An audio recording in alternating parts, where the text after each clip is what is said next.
This is the LiPetri Show.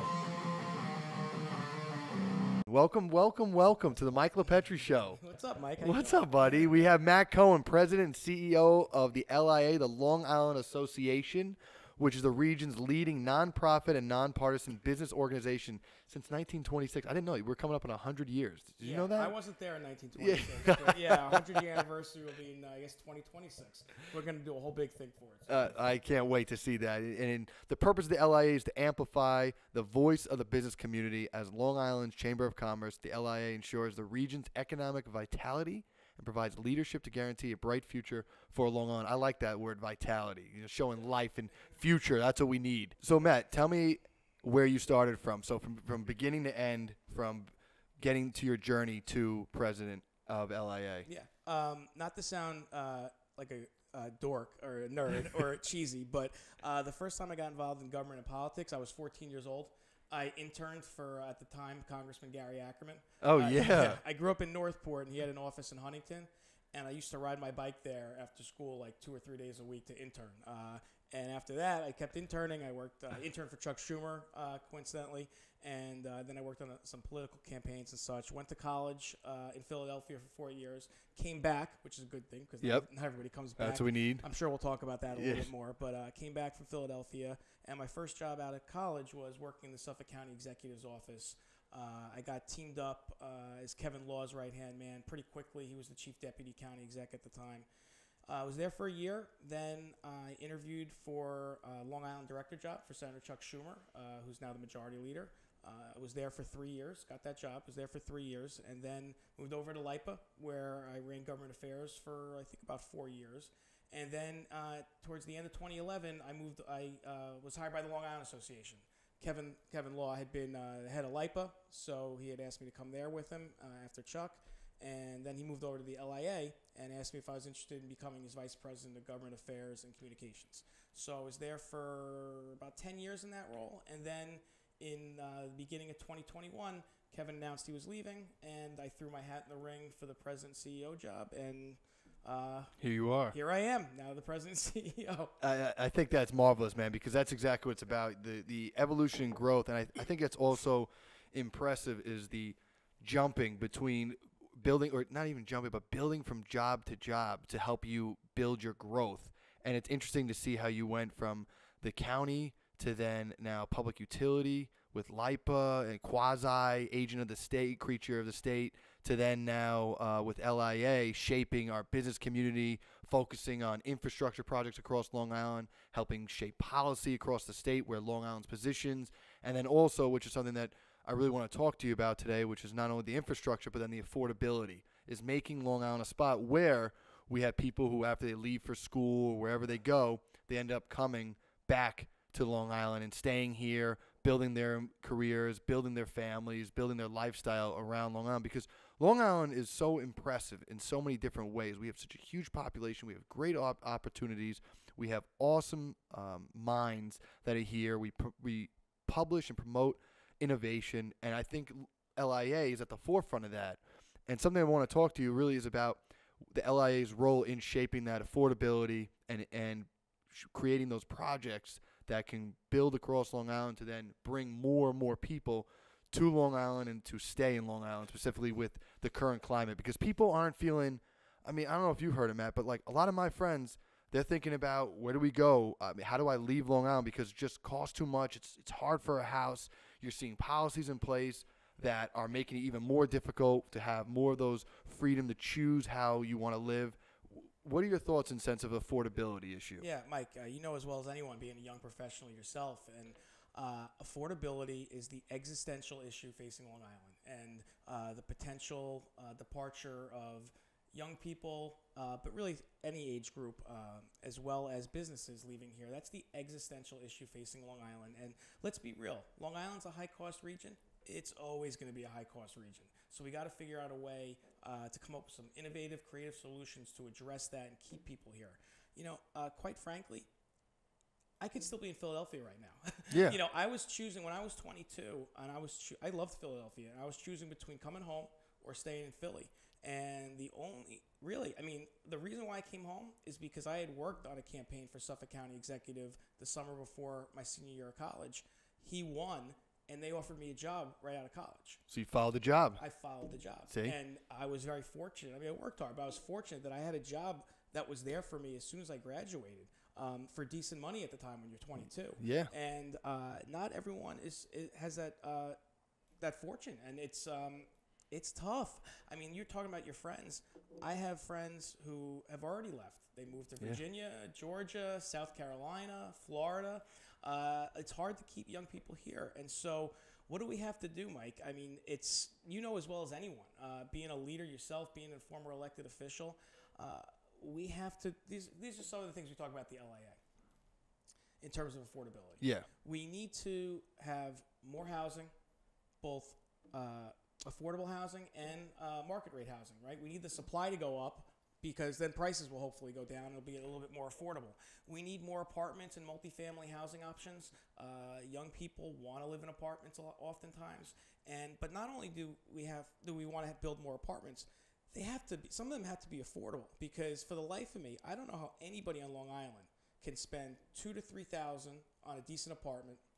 Maybe they have a kid or two in daycare. There's another $1,000 or $2,000. Maybe they have a student loan bill, car payment, phone payment, everything else. Credit cards. Mike, how does anybody on Long Island save anything for a house? Right? I mean, if you have to put down 10, 20% for a house, you look at 30 grand, 40 grand, 50. Who has 50 grand lying around when you're in your 20s, even your 30s? Yep. It's a really tough challenge. And I know, speaking about those home prices, so I was looking it up beforehand. So the median price for homes in Nassau is at $640,000. This is according to Newsday. Median price for homes in Suffolk, $533,500. Yowzer. The U.S. Census data shows the median household income in Nassau to be $126,000. So you're looking at basically like a 5x in difference of the home median price versus the median income. And then in Suffolk, you're looking at $533,000 for the price of a home, $111,000 for the median household income. So you're, again, 5x. And it's incredible. So something I was doing is I wanted to see what it was in comparison like 40 years ago, right? What was the number? So in 1980, according to U.S. Census data, I saw median income in the Northeast was approximately 18 grand. And then median home price was approximately 45 grand. So unadjusted, you're looking at 2.5 to 1.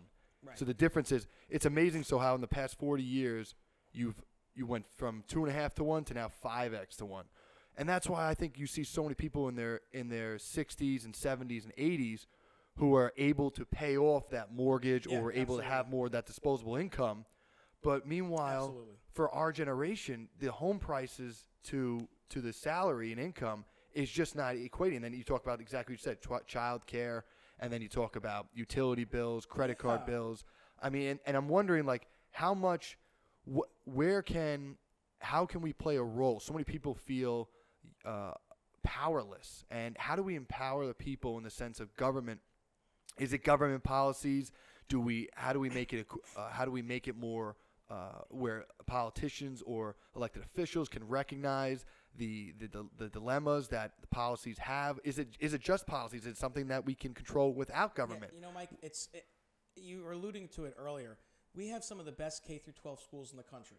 Right. It is tragic that we're educating children from K to 12, and then if they leave, a lot of them aren't coming back. We just developed this amazing talent pool for another state or another region. We're like the Tampa Bay Rays farm team. Yeah, right. Exactly. Everybody's just picking up the good quality candidates. And they go and they go somewhere else. So, if they leave for college, we got to make sure we get them back, or we got to keep, if they stay here at Stony Brook, Hofstra, or wherever, that they can afford to stay here after graduating from a college or university here.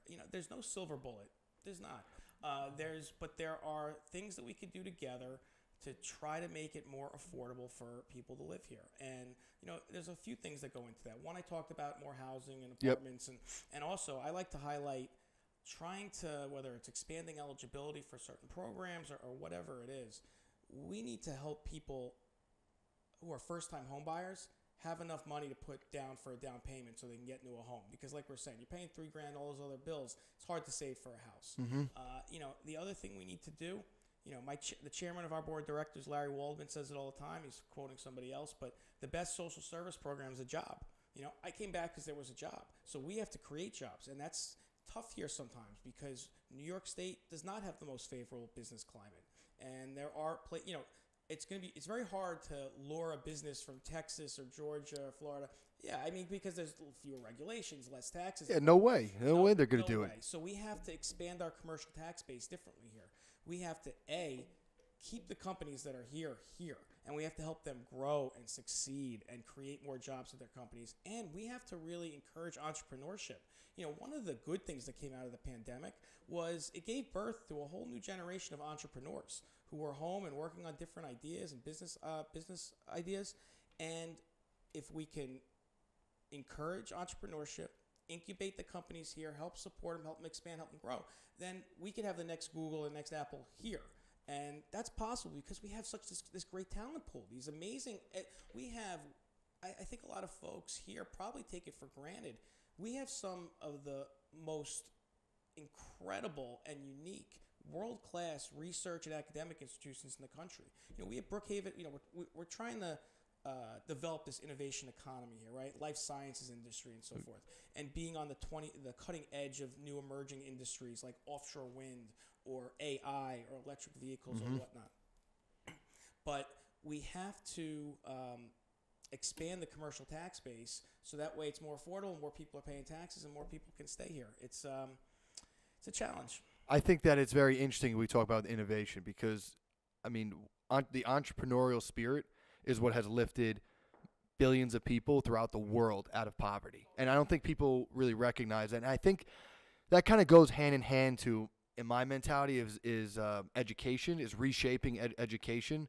Rather than cultivating people just to find a job, it's about cultivating people to create jobs. Yes. And I think that's something K through 12 to see a restructuring would be really unique in the sense of how we shape minds to be more critical thinkers, to create writers, to create legal advocates, to create scientists who are actually conducting experiments throughout the classroom, more than just simply the current climate.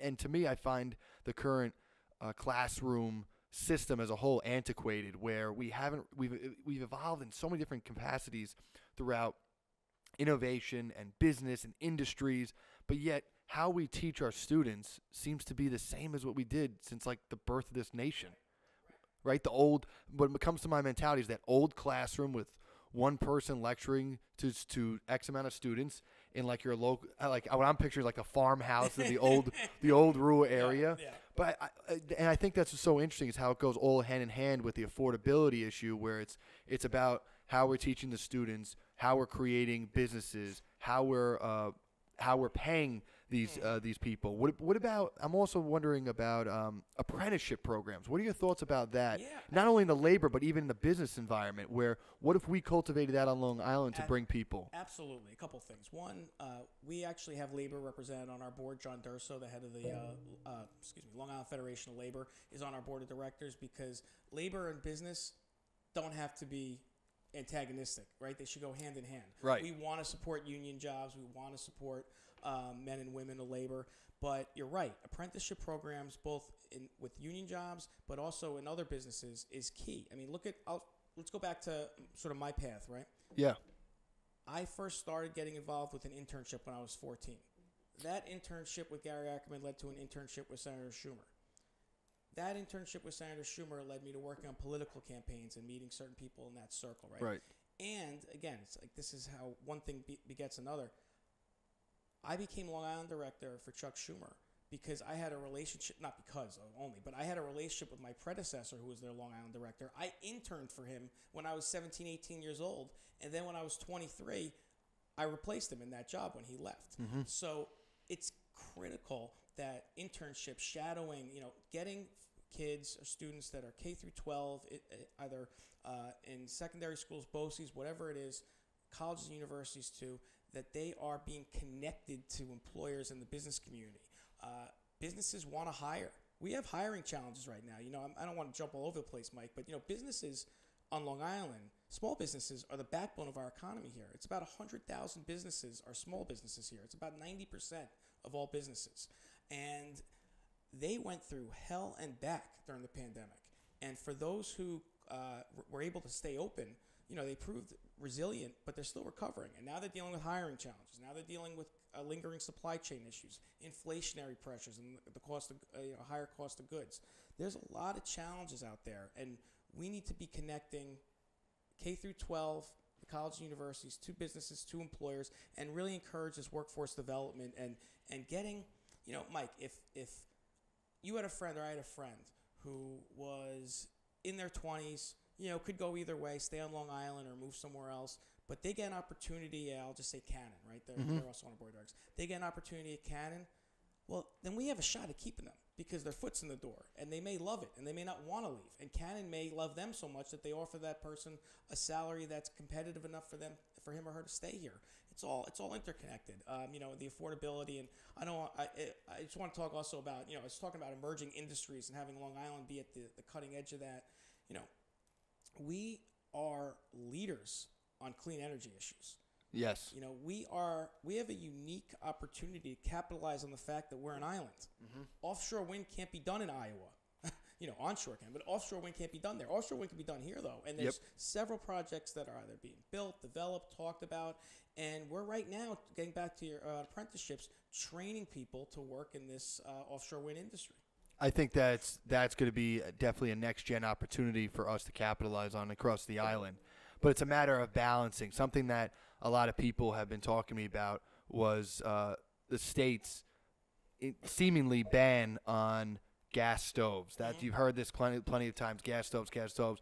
And this is where I've always said about diversifying our energy use. Absolutely. Where we have that offshore wind, we have that solar, but we also have that gas, we also have that oil. And I'm always going to be a proponent of nuclear despite the regulatory hurdles and opposition. But my point is diversifying our energy use as opposed to just rushing it one way or the other. I know I saw an article, it just came out from Politico, that talks about the state looking to take steps to prohibit fossil fuel furnaces, water heaters, clothes dryers, and gas stoves in most new construction for building. And for me, I'm just very concerned about if that's now restricting more and more people. We're trying to get them into homes. Right. Now this is just restricting how they could use those homes. I'm not a cook, Mike, or a chef, but I never realized how important gas stoves are to people that cook, and the difference between gas stoves and electric stoves. Look, we have the state passed very ambitious, lofty goals to combat climate change. That's a good thing, right? And yes. we should be taking that challenge of climate change and transforming it into an economic development opportunity to create clean energy jobs and be leaders in that industry, in that sector. That said, we need to strike the right balance so we're doing that without overly burdening the business community and regular people, because you're right. If you can't have a gas stove or we already have high energy costs. It makes it even more expensive to buy and to pay for a house and to live in a house. So you're right. We have to, the gas stoves, the All-Electric Buildings Act. I mean, we certainly have to we should be transitioning to clean energy while keeping a diverse portfolio. You're right. That's important.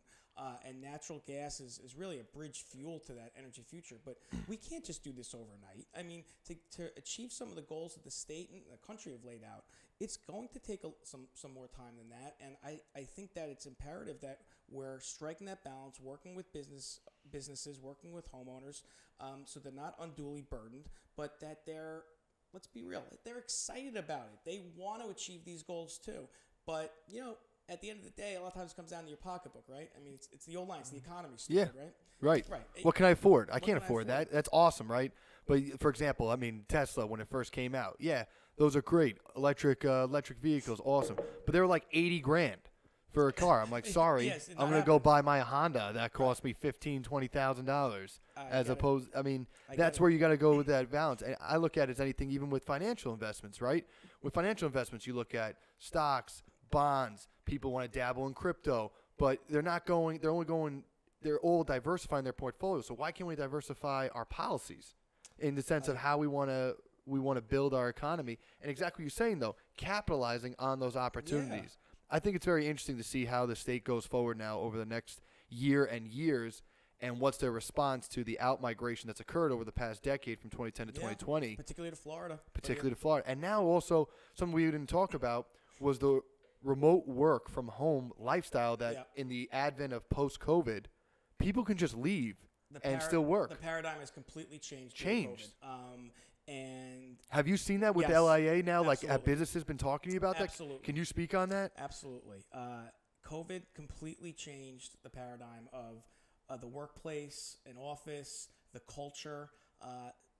Add in the effects of the pandemic and generational shifts, right? There are certain modes of thinking that maybe a 60-year-old man or woman have about work and life balance versus someone in their 20s or 30s. And the pandemic, and I've heard a lot of this directly and anecdotally, a lot of people now have an expectation of remote work, or at least more remote work, because there are a lot of companies now that can be. You have a company located in Wisconsin that hires someone from New York because it's remote, and the New York person might want. It's totally changed things. I won't say who, but there's someone on my board of directors who runs a company.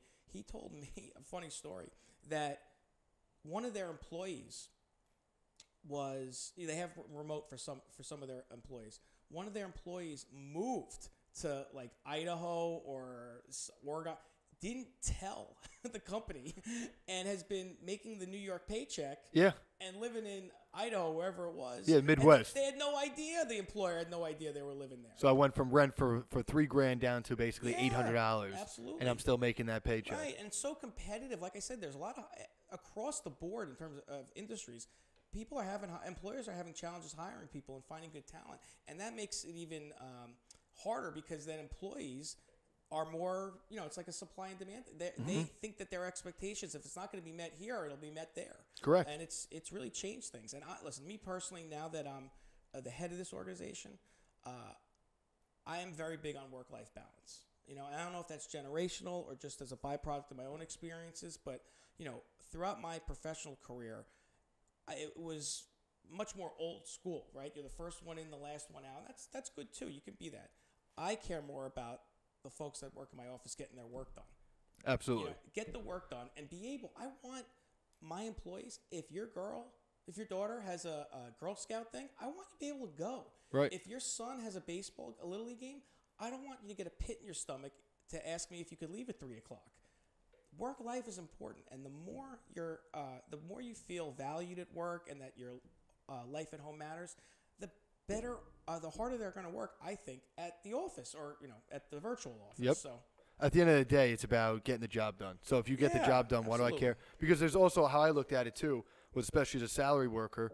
Like if you're on salary, the benefit is to have that flexibility where the sense is, I got my work done at 3:00 today. I'm out because I got to go to A, B, and C. But you know what? The next day, maybe I'm staying till 7. Exactly. So as the employer, then I'm grateful for you being mindful of, hey, we need to get the job done ultimately, but I'm working with you and you're working with me to ultimately produce. And I think we want to cultivate that. And just what we're talking about with the work from home and now that they can go anywhere they want, meaning the employees, it reminds me of that Field of Dreams quote. If you build it, they will come. Right, so let's talk about the infrastructure projects we have on Long Island that if you build it, now we're going to have that younger generation staying and others coming and building on tourism, et cetera.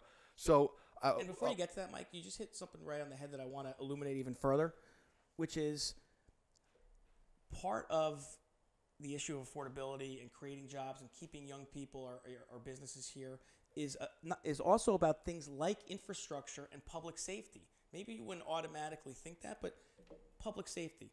Nobody wants to do business, start a business, work at a business if they don't feel safe. You need, and we're fortunate. Nassau and Suffolk counties are two of the safest, largest suburban areas in the country, and we have great police forces, county, town, village. But you need to feel safe, and that's a big issue that's roiling, right now. And infrastructure, you need roads that don't have potholes in it. Yep. You need more sewers so you can build more businesses because they need sewers in order to expand. These are things that we have to invest in. I cut you off, but I just wanted to lead with that. No, and those are the tangential or byproducts of growth. Is you have to have safe communities. You have to have infrastructure to get to and from. It reminds me of the Roman Empire. If people know history, if you look back at the Roman Empire, or the collapse of the Roman Empire, you saw many from the Roman Empire used to have huge pathways of trade. And during that pathway of trade, they used to have many of their army manning each of the pathways so people can go back and forth and feel safe. Over time, as the collapse of Rome occurred and different city-states emerged, they had less police forcing. As a result of that, people were getting attacked, and then they were getting robbed from all their trade, thereby discouraging it. The infrastructure and roads fell apart because since now less and less people were traversing these roads, they then had less and less people alerting the municipal authorities, hey, we need to fix these areas, these potholes, etc. And as a result of that, you saw a collapse in the growth of economy. Now, Mike, now you're just showing off. Yeah. You're trying to make people think you're smart about this. I'm just kidding. There's a huge I want a fact check on that. There's one, a by huge the way. prompter. Yeah, we check don't that know out. if that's real. Yeah, check that out. Fact Watch. check, please. Yeah. So, but with infrastructure projects, I was hoping we can talk about some of those projects that are occurring. I know we have the Midway Crossing, the Ronkonkoma Hub. There's some words about the Nassau and the Nassau Old Coliseum becoming the Sands Casino, which is still in the works. But are there other projects that you could think of that you want to talk about as well? I'd like to illuminate and shed light on what's going on in Long Island, these multi-billion-dollar projects, which are going to be huge for our growth. On Long Island, it's really like a series of downtowns, right? And different hamlets, communities, villages, towns. But it's really important to have these type of big projects too, you know. This is big picture. This is visionary type stuff. I'll start with Midway. The LA supports the Midway Crossing proposal. This is a game changer, not just for Suffolk County, not just for Long Island, but for really the entire state. You know, talking about having a conventions. Well, let's start with this. Midway Crossing, for those who may not be aware, will be located in the town of Islip, right? And it would, there's a lot of pieces to it, but it would, move the terminal at MacArthur Airport from the south to north in order to be able to connect directly with the Long Island Railroad Station at Ronkonkoma, which is the busiest commuter train station on Long Island. Oh, wow. It would be a true plane-to-train connection, which would be huge. We've talked about that for a long time, and would help unlock the potential of MacArthur Airport even more. I love MacArthur Airport. Who doesn't love MacArthur Airport? It's great. It's the best. It's easy. It's a breeze. It's I think so it's easy. a breeze. But we need more airlines and/or destinations at MacArthur, and you know that will be encouraged when you have this type of development like Midway Crossing. Plus, they're talking about building a convention center there, which Long Island needs, which would attract more businesses. So now you have the train, the plane, the convention center. This is good for, I'll call it business tourism, let's say. Mm-hmm. Plus there'll be life sciences cluster there. You know, more companies, more jobs are going to grow from that, and it's really going to benefit the surrounding community and everybody else. Plus, it's adjacent to an apartment development that Tritech Real Estate's doing right now. Together, this is game changer type stuff, and it's appealing to people who want to stay. And again, there'll be some fun aspects to it too. You know, they talked about an arena. They got rid of that part of the proposal, but there's some fun aspects to it too because there'll be shopping, etc. So, you know, let's couple that with the Nassau Hub, right? If I may. Yeah, please. So, the Nassau Hub is the acreage around the Nassau Hub. It's an unproductive site right now, right? It's terrible. It's you know, we have the Nassau Coliseum there. Just doing nothing. But it's now that UBS Arena's open, which is beautiful, state of the art. I love UBS. Love it. I wish UBS occurred where the right, Coliseum is. Right. It's far. It's far. But UBS Arena, and a hat tip to John Ledecky and his partners. UBS Arena is why the Islanders are still here, because they would be in Canada or another state at this point if they didn't build a new arena. And so the Coliseum now has no anchor tenant like that. The Long Island Nets play there. It's the G League team of the Brooklyn Nets. There are some smaller shows, but I don't know what the future of that should be. But that said, there's all this other acreage around the site that's not being utilized right now. And we have been talking about transforming the Nassau Hub for decades through several county executives. I mean, let's do a little quick history lesson. And this is what's frustrating about the hub site, right? And I'll get to the casino proposal in a second. What's frustrating about the hub site is I'll go back to when Tom Swazi was county executive. Okay. So that's about 06. County Executive Swazi has his vision and plan for the Nassau Hub site, right? What happens? He's working with developers, RXR at the time, Charles Wong at the time. What happens? He loses. Right, and that's 2010 now. Right, now Ed Mangano comes in. Yep. And now Ed Mangano has his vision and plan, and he's entitled to it too for the site, right? But what happens? Everyone's got to start pretty much all over again. The developer has to adjust again. So then what happens? Ed Mangano gets pinched. And now it's Laura Curran. Yep. Now she has her own plan and vision, which is great. And now the developer has to start over again, right? And we do it again, right? And now what happened? Laura Curran loses. We got Bruce Blakeman. Now we have Bruce Blakeman. I don't care whether you're a Republican or a Democrat. At the LA, I always say, I don't care if it's a Republican idea or a Democratic idea. I just care if it's a good idea. That's right. You know, and I'm not. We're a nonpartisan organization. You know, we just want good ideas for Long Island. So now Bruce Blakeman is going to have his plan and his vision, and now the developer has to do that. And what if Bruce Blakeman leaves either on his own accord or loses? We started again. So I want to get something done there, because otherwise we'll be talking about that. You'll be doing your podcast show in 20 years, and we'll say, yeah, the last 5-6 county executives couldn't get it done. Not that they couldn't get it done, that they didn't have the opportunity to get it done either. So, you know, going to the Las Vegas Sands proposal, it's certainly interesting. I find it exciting and interesting. It draws a lot of passion on both sides. Oh yeah. And you know, everyone should be respectful of that, because you know, one of the things that's not happening in Washington now. You can disagree without being disagreeable, right? Oh, yeah. I mean, you and me, in our history, right, come from different political parties, right? Yep. Who cares? We're friends. We can talk to each other. We can agree on certain things and disagree on other things without being jerks to each other. Yep. You know, and so let's be respectful of the passionate feelings on both sides of the casino proposal. We at the LIA have said any economic development project that offers the potential of hundreds of millions of dollars in revenue and thousands of jobs, both construction and permanent, should be looked at and reviewed, analyzed, scrutinized, because they don't come around that often. Mm-hmm. And the devil's in the details, but we should be exploring this and embracing the opportunity to see, does this work? Does this make sense? Is the community supportive of it? And if so, let's move forward, so we're not talking about this for another 3 decades. In support of it, I would say, the LA hasn't taken a position yet on the plan itself, just that we should be looking at it. But it would be the type of destination, they're talking, it's not just a casino. We're talking about a resort, spa, concerts, residencies for famous singers. Mm-hmm. There's a whole gamut of shops, a whole gamut of things. It would be a true destination. Long Island has, like going back to, has a lot of downtowns, a lot of this, a lot. They don't really have a center. It's not a center where there's a destination. And this would draw a lot of people and bring in a lot of money. So it's an interesting proposal. But either way, whether or not it's the Sands proposal, got to do something to that site. Yeah, absolutely. I mean, something I was thinking about was, if not the Sands, is you turn it into an AI experiential location where it's a spot for more like a Silicon Valley-esque, where now we're changing it during the time of the tech boom over there.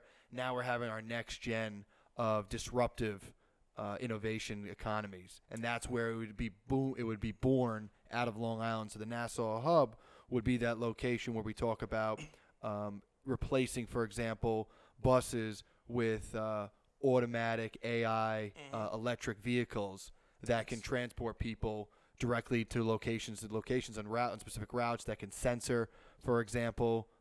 They could censor where people are.